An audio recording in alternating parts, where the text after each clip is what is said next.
विस्तारामध्ये डावलल्या गेलेल्या छगन भुजबळांनी थेट अजित पवारांवर निशाणा साधलाय। त्यामुळे दादांच्या राष्ट्रवादीतील मंत्रिपदावरून सुरू असलेलं कुरघोडीचं राजकारण चव्हाट्यावर आलंय। तुमच्या हातातलं खेळणं नाही असा संतापही भुजबळांनी व्यक्त केला। छगन भुजबळ यांचं मंत्रिपद निश्चित मानलं जात होतं, पण ऐन वेळेला माशी शिंकली आणि भुजबळ यांचा पत्ता कापला गेला। यावरून भुजबळ यांनी पक्षाच्या नेतृत्वावर नाराजी व्यक्त केली आहे।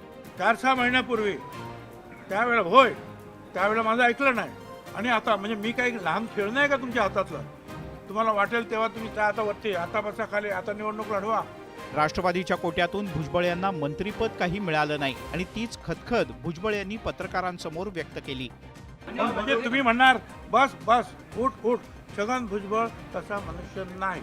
उपमुख्यमंत्री अजित पवार यांच्यावर त्यांनी अप्रत्यक्षपणे निशाणा साधला। कुणी नाकारला हा सगळ्यात महत्त्वाचा प्रश्न आहे। शोधावं लागेल ना, तोच तो प्रयत्न चालू आहे। कुणी नाकारलं?